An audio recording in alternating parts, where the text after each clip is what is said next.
Coffee पर Kurukshetra show में मेहमानों द्वारा व्यक्त की गई राय और कमेंट्स उनके निजी विचार हैं। मेहमानों की राय को इंडिया टीवी या शो के होस्ट की राय ना मानी जाए। इंडिया टीवी का मकसद किसी भी व्यक्ति या वर्ग की भावना को ठेस पहुंचाना नहीं है।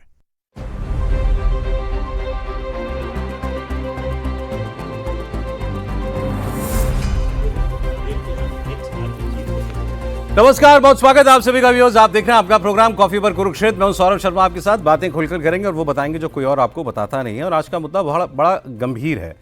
आप सब जानते हैं कि यूपी में क्या हुआ और कानपुर से एक बात शुरू हुई और उसके बाद आई लव मोहम्मद नाम का एक कैंपेन पूरे देश भर में शुरू हुआ और उसका हिंसा कैसे उससे जुड़ी ये आपने बरेली में देख लिया, पुलिस वालों पर गोली तक चल गई। वहाँ पर आपने महाराष्ट्र में एक जगह पर देखा, वहाँ पर पुलिस थाने के बाहर घेराव करने की कोशिश हुई। जगह जगह माहौल ख़राब करने की कोशिश इस बहाने से हो रही है।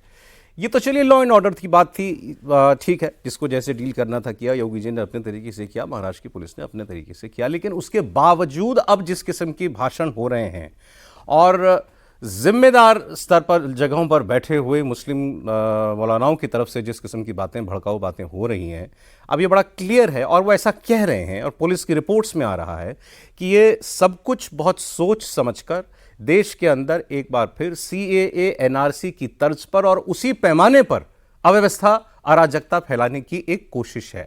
और देश की सभी राज्यों को इससे सावधान रहना चाहिए। ये केवल बीजेपी रूल स्टेट्स की प्रॉब्लम नहीं है, ये देश भर में एक बड़ा मुद्दा बन सकता है। क्यों मैं ऐसा कह रहा हूँ, इसको कहने के आधार हैं, वो मैं आज आपको बताऊंगा। और इसके से जुड़ा एक दूसरा, क्योंकि पॉलिटिकल शो है और देश में चुनाव है, अब बिहार की चुनाव की घोषणा 3-4 दिनों में हो जाएगी, तो हिंदू वोट का एक कैलकुलस भी हम आपके सामने आज रखेंगे। और जो हिंदू वोट के दावेदार हैं वो क्या कर रहे हैं और क्या नहीं कर रहे हैं। मोदी जी आज एक दुर्गा पूजा पंडाल में जाने वाले हैं आज शाम को दिल्ली में, अब से थोड़ी देर के बाद। योगी जी अष्टमी की पूजा कर रहे हैं गोरखपुर में। राहुल गांधी कोलंबिया घूम रहे हैं। आगे की बात होगी प्रोग्राम में। प्रदीप सिंह जी आ गए। सर बहुत स्वागत आपका। अनंत विजय जी हमारे साथ में, बहुत स्वागत सर आपका भी। और हमारे पॉलिटिकल एडिटर देवेंद्र पराशर हमारे साथ हैं। देवेंद्र आपका बहुत स्वागत। सर बरेली को केस स्टडी के तौर पर मैं ले रहा हूं, लेकिन अगर आप सहमत हो तो मेरा मानना तो यह कि यह देश भर में एक प्लान था। बरेली के अंदर तौकीर रजा नाम के एक मौलाना ने, जो कि अदरवाइज देखें तो रिलीजियसली वो एक महत्वपूर्ण पद पर बैठा हुआ व्यक्ति है, फॉलोइंग वाला भी व्यक्ति है, उस व्यक्ति के भड़काऊ भाषणों की वजह से मस्जिद के बाहर भीड़ जमा हुई। और आज अब छप तो ये रहा है कि वो भीड़ 40,000 तक लोगों को वहाँ पर जुटाने की थी। इसके लिए व्हाट्सएप कॉल्स, यूपी बिहार के लोगों को भी बुलाया गया था वहाँ पर, अलग अलग ज़िलों के लोगों को वहाँ पर बुलाया गया था। हथियार बांटे गए थे, तमंचे, चाकू बांटे गए थे।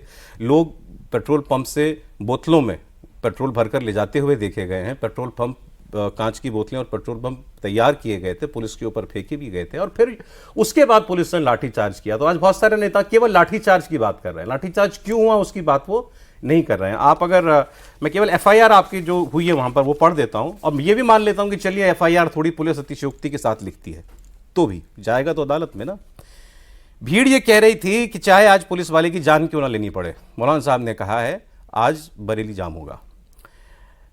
पेट्रोल पंप, धारदार हथियार, तमंचे ये लोगों में बांटे गए। पुलिस की इंटेलिजेंस को इसके सबूत, इसके प्रमाण मिले हैं।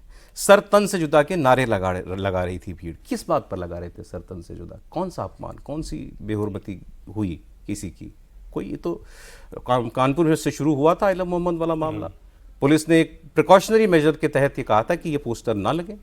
उसको लेकर के देश में ऐसा माहौल बना दिया कि जैसे आज मुसलमान जो है वो अपने धर्म पर उसको चलने से रोका जा रहा है। सर नहीं, देखिए ये कोई जो आपने शुरू में बात कही, CAA की बात कर लें आप, और चाहे किसान आंदोलन के दौरान भी उस तरह से सामने नहीं आया, लेकिन CAA में खुलकर सामने आया। लक्ष्य सीधा सा है कि अराजकता पैदा करनी है। और इसके साथ आप देखिए जितने हिंदुओं के धार्मिक जुलूस हैं, कोई ऐसा कार्यक्रम नहीं है जिसमें पथराव ना हो और उसका कोई प्रोवोकेशन नहीं। मतलब या तो आप जो हिंदू बहुल इलाके हैं उनको जो है कोई दूसरा देश घोषित कर दीजिए, वहाँ से कोई हिंदू जाए नहीं। और मुझे याद आ रहा है मद्रास हाई कोर्ट का एक जजमेंट अभी मुश्किल से 1.5 साल पहले आया। वहाँ के एक गांव में पॉपुलेशन मुसलमानों की 90% करीब पहुँच गई। तो उस गांव में परंपरा के अनुसार एक मंदिर था और वहाँ साल में 2 कार्यक्रम होते थे और एक शोभा यात्रा निकलती थी। मुसलमानों ने कहा ये नहीं होगा, और जो है अब पहले उन्होंने रोका कि ये मुस्लिम इलाकों से नहीं निकलेगा, मस्जिद के सामने से नहीं निकलेगा, फिर कहा ये निकलेगा ही नहीं, और लोकल एडमिनिस्ट्रेशन ने उनका साथ दिया और ये लोकल एडमिनिस्ट्रेशन को आदेश दे दिया जाए, इसके लिए मुसलमान ही कोर्ट गए। हाई कोर्ट ने कहा कि ये हो ही नहीं सकता, ये सीधे सीधे अराजकता को न्योता देने वाली बात है। कल को अगर हिंदू यही फैसला कर लें कि उनके इलाकों से किसी दूसरे मजहब का जो है कोई जुलूस, कोई धार्मिक कार्यक्रम नहीं होगा, तब क्या होगा?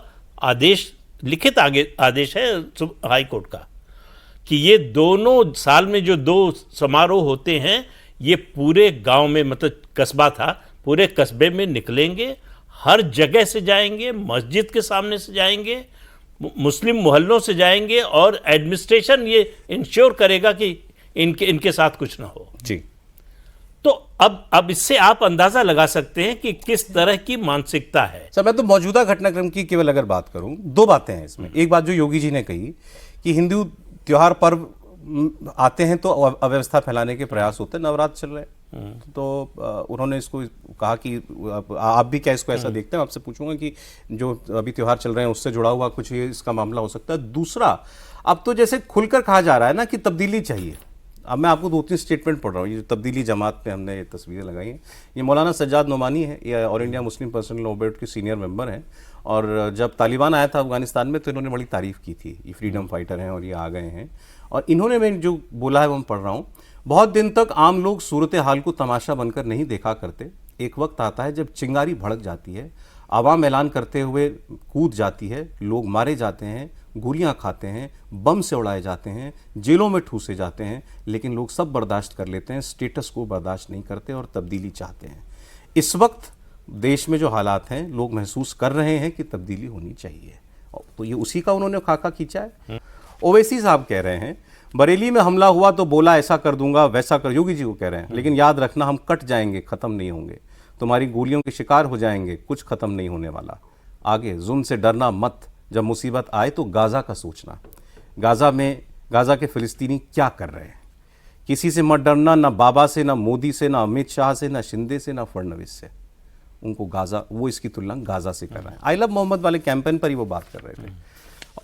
जमीयत उलमा हिंद के अध्यक्ष मौलाना महमूद मदनी, वो कह रहे हैं कि हम मुसलमान पैगंबर साहब से प्रेम, आज्ञा पालन और अनुसरण के परिणाम स्वरूप अल्लाह से खुशी हासिल करते हैं। बहुत अच्छी बात है, लेकिन फिर आगे वो कहते हैं कि पैगंबर के बिना हमारा सब कुछ अधूरा है, इसलिए मुसलमान इस संबंध में हर किस्म का बलिदान देने से पीछे नहीं हटता। कौन मांग रहा है बलिदान? मेरा तो कहना ही है, किसने कहा कि आप नहीं कह सकते आई लव मोहम्मद?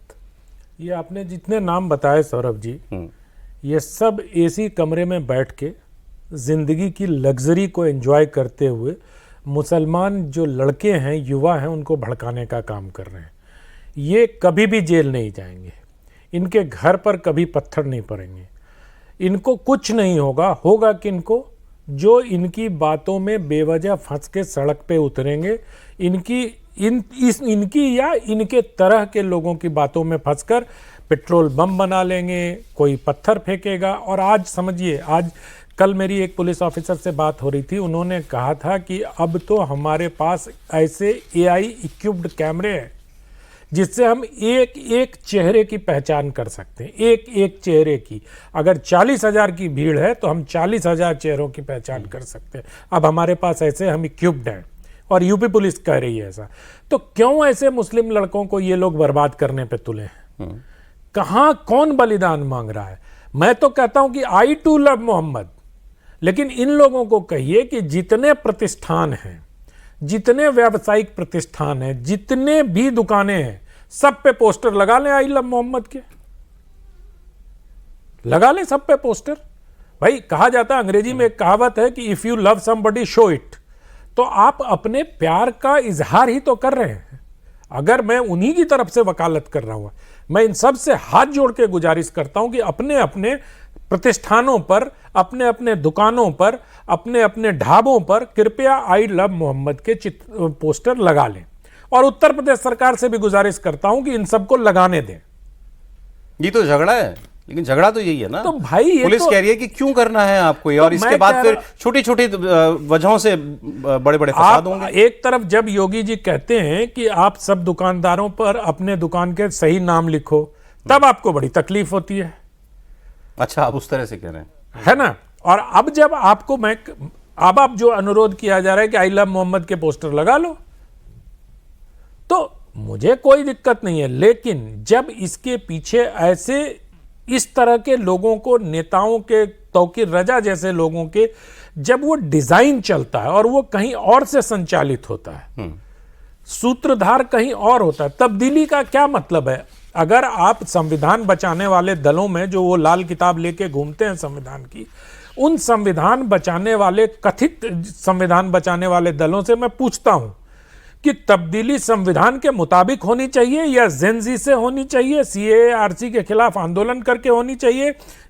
हिंसक आंदोलन की बात कर रहा हूं। आंदोलन तो करना संविधान आपको अधिकार देता है, करो आंदोलन। गांधी जी ने भी आंदोलन किए, लेकिन पेट्रोल बम फेंकना, वहां भीड़ के पास से कारतूस बरामद होना, लाठियां भांजना, ये कौन सा संविधान? क्या इन संविधान बचाने वाले दल में से किसी ने इसकी निंदा मेरा की? सवाल तो ये देवेंद्र से पूछ रहा हूं, आप लोगों से भी यही सवाल है मेरा। ये जो बरेली में हुआ, कानपुर में हुआ या अहिल्यानगर में हुआ महाराष्ट्र के अंदर, ये आइसोलेटेड घटनाएं हैं या ये सब जुड़े हुए हैं?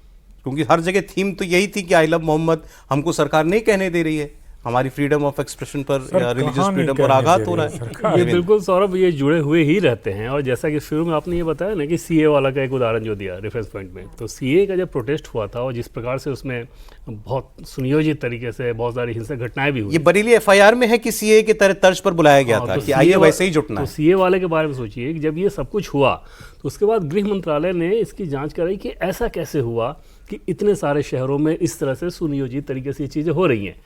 फिर जब उसकी पड़ताल की गई तो पता चला कि इसके पीछे पीएफआई था और पीएफआई की वो फंडिंग, और उसी के बाद आपको ध्यान हो कि पीएफआई के ऊपर सख्त कार्रवाई की गई थी। और न सिर्फ पीएफआई के ऊपर बल्कि गृह मंत्रालय ने उसके बाद ऐसे तमाम जो दूसरे एनजीओज हैं जो एनजीओ के नाम पे काम करते हैं, पीछे एजेंडा कुछ और होता है। जैसे बहुत सारे डेवलपमेंट प्रोजेक्ट रोकने के लिए भी ऐसे एनजीओ होते हैं कि कहीं कोई प्रोजेक्ट हो उस पर जाके कोई केस डाल देंगे। तो गृह मंत्रालय ऐसे सारी की लिस्टिंग करके उनकी जाँच कर रहा है। तो इस तरह के प्रोटेस्ट तो सीधे सीधे उसी रूप में होते ही है और एस्टेब्लिशमेंट उसी रूप में देख भी रहा है। जैसे आई लव मोहम्मद लगाने में समस्या नहीं है, समस्या ये होती है कि आपकी भावनाएं इतनी छोटी छोटी चीज से आहत हो जाती हैं कि फिर उसकी पवित्रता, उसकी सुरक्षा कौन बहाल करेगा? बिल्कुल ठीक बात है, यही वजह है। एडमिनिस्ट्रेशन वही समझा रहा है कि इस तरह की चीज़ कहीं आप लगा दें या कल को कोई वहाँ पे कुछ आपत्तिजनक लिख दे, फिर उससे माहौल खराब होगा, माहौल भड़केगा, आपकी भावनाएं तुरंत आहत हो जाएंगी। अगर हिंदू धर्म से कंपेयर करें तो हिंदुओं को तो इस बात से तो फर्क ही नहीं पड़ता ना कि कहाँ कौन क्या लिख रहा है, क्या कर रहा है, क्योंकि उनके भावनाएं बहुत आहत होती है। तो उस हिसाब से इस तरह की चीज़ अगर आप कर रहे हैं, मतलब कि आप भड़काने की कोशिश कर रहे हो और एक सुनियोजित तरीके से कर रहे हो।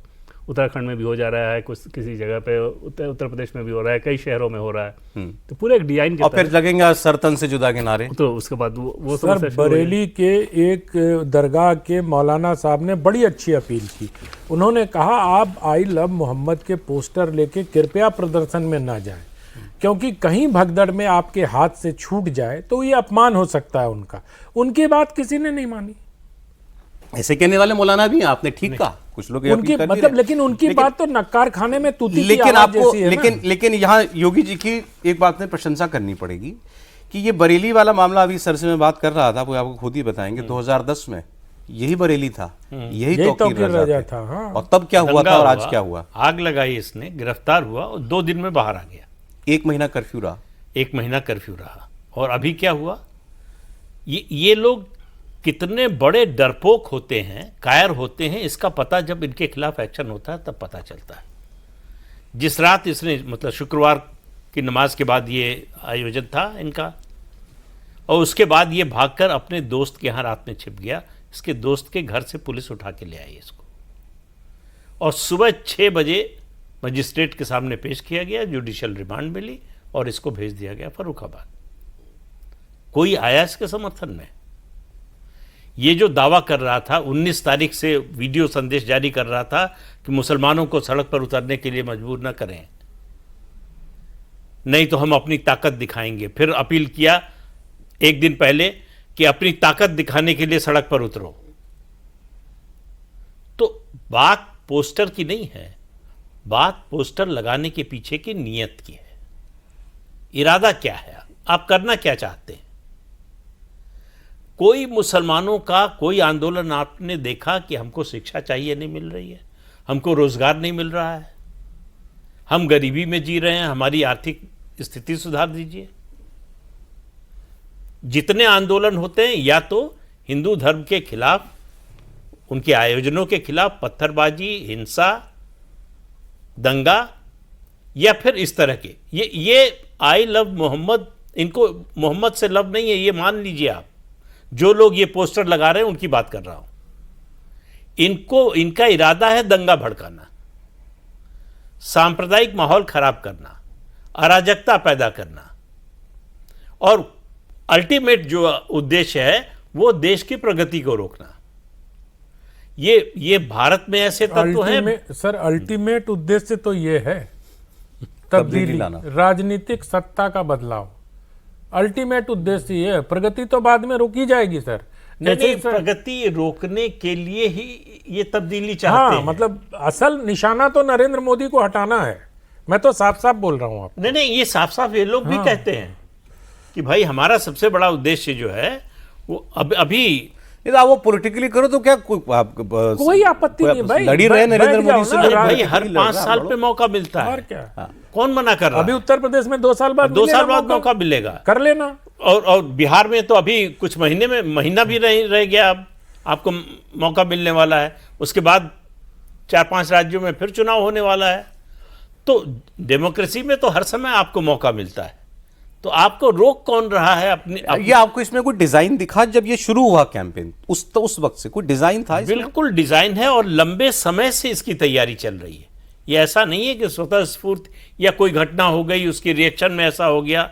ये सब प्लान करके, जानबूझ के, और इसमें देश के अंदर और देश के बाहर की ताकतें मिली हुई हैं।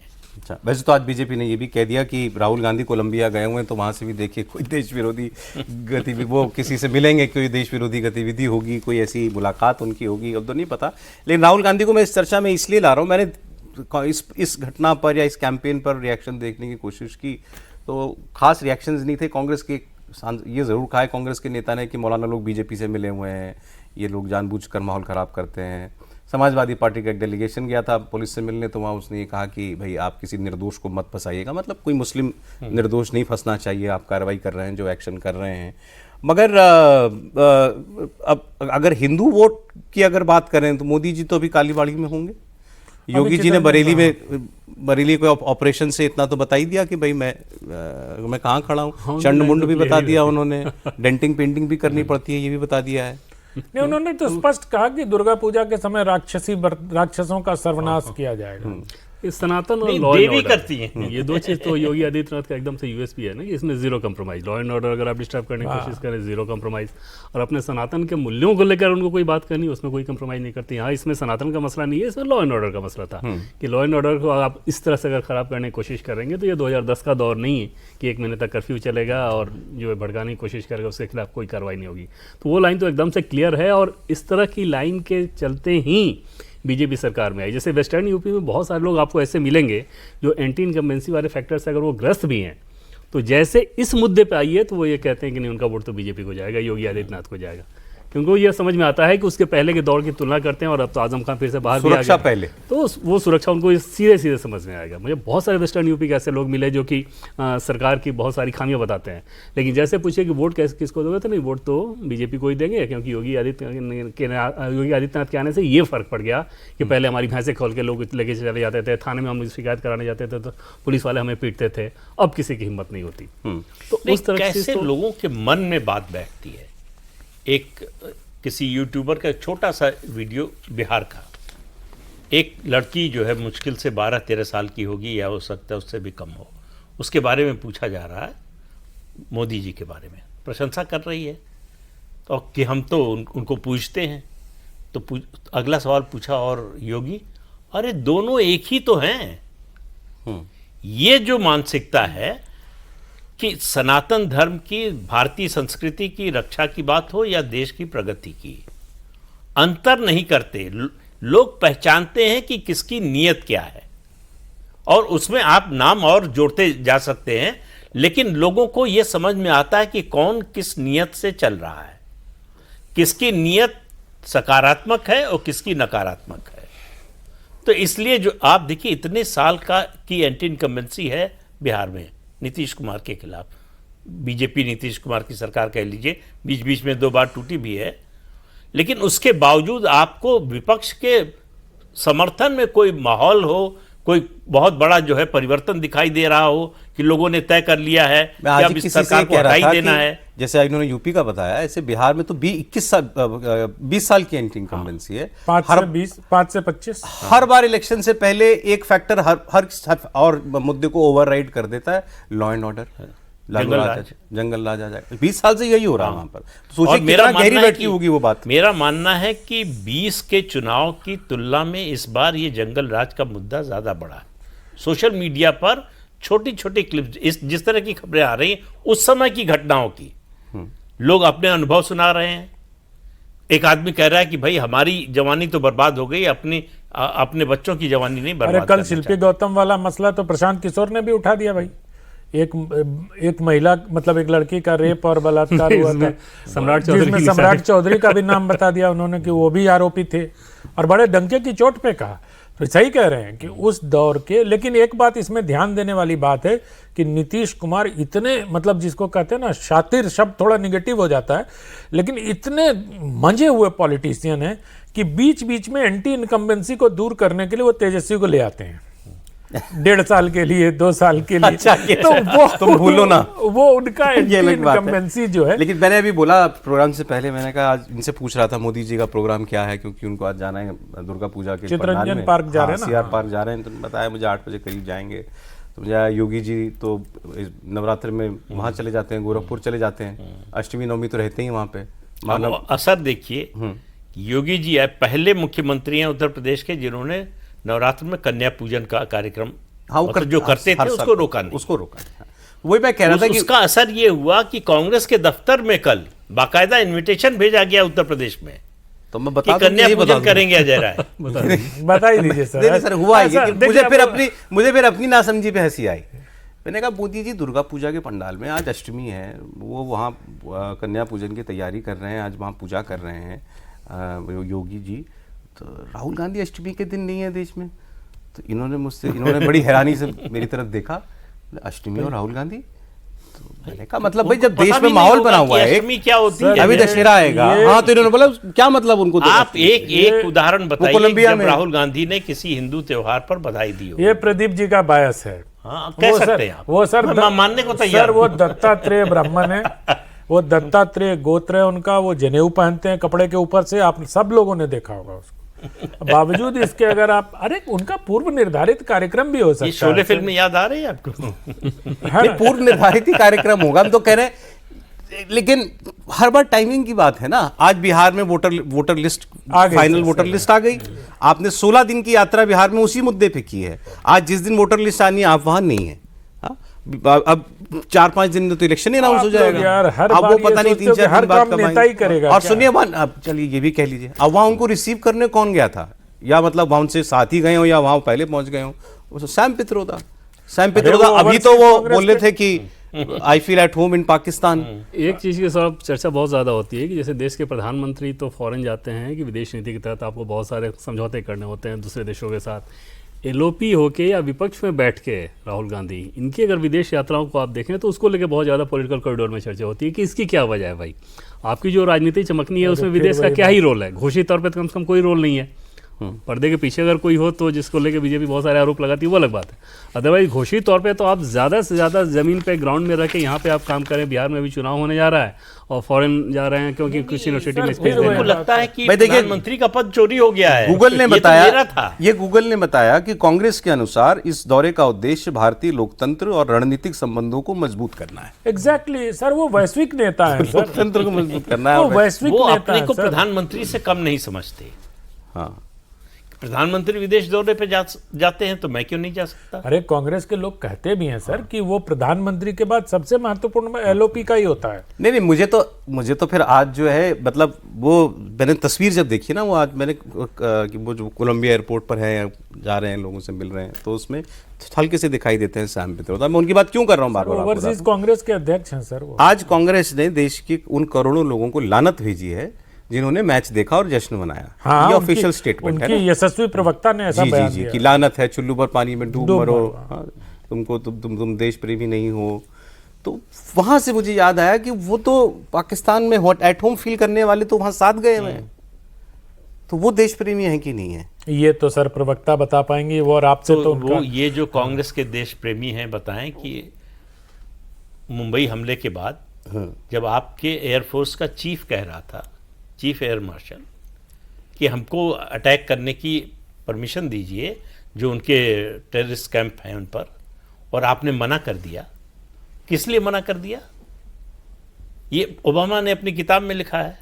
अरे इसलिए मना कर दिया कि बीजेपी को फायदा मिल जाएगा। कल चिदम्बरम साहब ने स्वीकार किया एक इंटरव्यू में कि हमको अमेरिका का दबाव था, हाँ, इसी वजह से हमने उस पर अटैक नहीं किया। खुल के बोल दिया उन्होंने, खुल के बोला उन्होंने कि अमेरिका ने और एक साल के अंदर क्रिकेट मैच भी खेल लिया था उस वक्त। हाँ, पाकिस्तान से क्रिकेट मैच भी जो है वो, और वो जो कांग्रेस राज में ही वो बना है ना कि मल्टीलेटरल टूर्नामेंट खेलेंगे, बाइलेटरल नहीं खेलेंगे। ये तो 2008 से ही चल रहा है।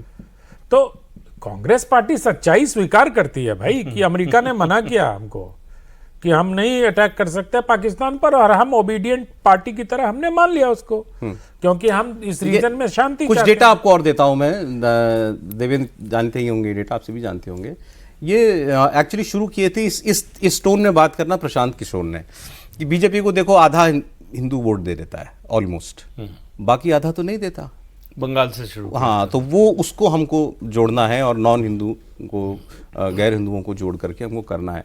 तो डेटा जो देखिए बड़ा इंटरेस्टिंग है, ये बता रहा है 2024 का लोकसभा इलेक्शन जो बीजेपी के लिहाज से वीक इलेक्शन था, वीक इलेक्शन रिजल्ट, उसमें भी लगभग 50% से अधिक ही हिंदू वोट बीजेपी को मिला, और कांग्रेस पार्टी को मिला 15 से 20% हिंदू वोट। बीजेपी तो शुरू वैसे -20 से होती है, वो तो बिल्कुल उसको तो जो करना है वो 80 में ही करना बिल्कुल बिल्कुल। और खास तौर पे जैसे सबका साथ सबका विकास, इस तरह की जितनी बातें की जाती है, बीजेपी का माइनॉरिटी मोर्चा जो कुछ भी कर रहा होता है, जब चुनाव का समय आता है तो चुनाव के समय इन लोगों को एक तरह से पर्दे के पीछे ही रखा जाता है, कुछ ऐसा ना करें आप। अच्छा। आप पहले एक रिपोर्ट आई थी लोकसभा चुनाव से पहले कि पसमानदा समाज का एक बड़ा सम्मेलन बीजेपी करने जा रही है, लगभग 10,000 के आसपास लोग आएंगे। माइनॉरिटी मोर्चा के जो प्रेसिडेंट थे बाद में उन्होंने बोला कि नहीं, हम ये प्रोग्राम नहीं कर रहे हैं। तो सीधे ये समझ में आ गया था कि पार्टी नहीं चाहती कि इस तरह का मैसेज वहाँ भी जाना शुरू हो। कुछ लोग तो उत्साही लोग बनारस भी पहुँच गए थे प्रधानमंत्री के इलेक्शन में, बीजेपी वाले कुछ ऐसे उत्साही, उनको भी वहाँ पे मना किया गया कि आपकी जरूरत नहीं है, यहाँ पे कट लो, आप यहाँ से निकले, इसमें से मिलना कुछ नहीं है। हाँ, मिलना कुछ नहीं है उसमें, सीधे सीधे और नुकसान हो सकता है और एक नैरेटिव खराब होगा, तो वो उसमें फिर मिसयूज होगा उस तरह के वीडियो का, उस तरह की चीज़ों का।